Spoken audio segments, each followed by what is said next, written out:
Counterpoint, defined as the artful combination of two or more simultaneous melodic lines, is typically understood to occur between two or more individual parts, played either by two hands at a keyboard instrument or by a combination of instruments in an ensemble.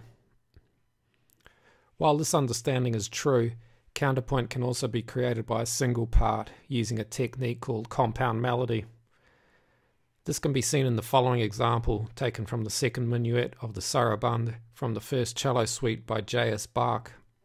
Although the minuet contains only a single written part, the contour and voice leading of this part creates three moving lines, underpinned by a descending tetrachord harmonized in thirds.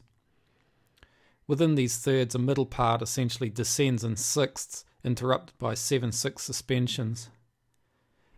The top part also contains suspensions, this time moving 4/3 over dominant harmony. While this type of counterpoint is not extensively used in jazz, it can occasionally be found in the lines of a number of jazz artists. The following is a selection of these occurrences.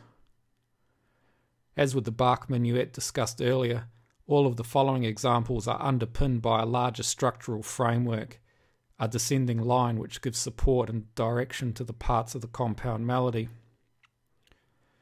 Because in jazz, many notes can be heard as part of the extended harmonies, in the following analyses, only the unaltered notes of the triad and the chord seventh will be stemmed. This is done for the sake of clarity. In this example, which occurs at 2 minutes 39 seconds of the song, Montgomery creates a second line which moves here in oblique motion and here in contrary motion with the overall descent of the top part. Both parts of the compound melody move towards this G 16th note on the fourth beat of the bar. The G note, the third of the underlying E-flat dominant harmony, is delayed by the A-flat and A natural notes of the compound melody. The delay of the third in the compound melody reflects the use on beat 2 of the dominant sus4 chord to precede dominant harmony, which also delays the third of these chords. This example, also by Montgomery, occurs at 2 minutes and 8 seconds of the song and sees a move similar to the previous example. Here, Montgomery uses oblique motion against the overall descent of the top part to create descending thirds. The penultimate third, AC, is however not included, as the G is instead sounded early under the descending C.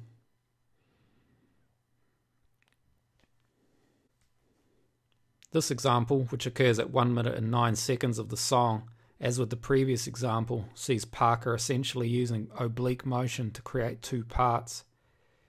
Here, however, rather than creating thirds, the two parts interact in decreasing intervals, 6, 5, 4. Notice that as with all good contrapuntal writing, Parker still adheres to voice-leading principles and correctly resolves the seventh of the B-flat dominant seventh chord here onto the seventh of the following A minor seventh chord. Oblique motion is essentially used at 1 minute and 14 seconds of this song also. The overall descent of Benson's upper part is displaced here by an ascent up the E half diminished seventh arpeggio in bar 2. The upper part does, however, continue its descent to this F note in bar 3 and is shown as an unbroken descent in this layer of analysis. As with the previous Parker example, Benson also resolves all sevenths correctly. The seventh of the G minor seventh chord resolves here to the third of the C seventh chord, and the seventh of the C seventh chord resolves here to the third of the F seventh chord. As you can see, these resolutions are all contained in the descent of the upper part.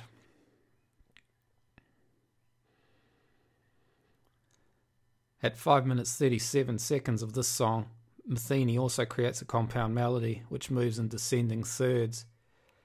This compound melody is essentially formed through similar motion between the upper and lower parts.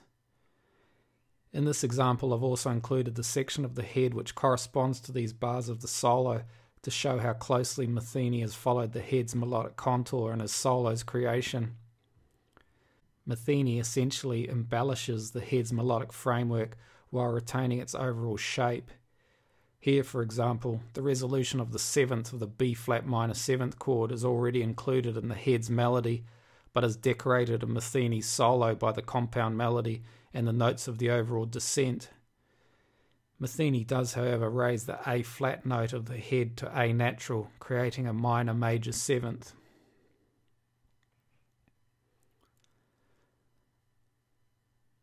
The final example is again taken from George Benson's version of Billy's Bounce. This example occurs at 5 minutes and 10 seconds of the song and sees Benson creating a 2 and 3 part texture. As with the earlier Benson example, the overall descent of these bars is displaced by a leap here over the F dominant 7th harmony, but is shown as an unbroken descent in this layer of analysis. Notice that Benson's lines use similar, oblique, and contrary motion to create the compound melody. The shift in texture between 2 and 3 parts is essentially created by two factors. The first is Benson's use of arpeggios. Here, for example, descending parallel second inversion arpeggios are superimposed over the G minor 7th chord. The notes of each triad have their own movement to the notes following.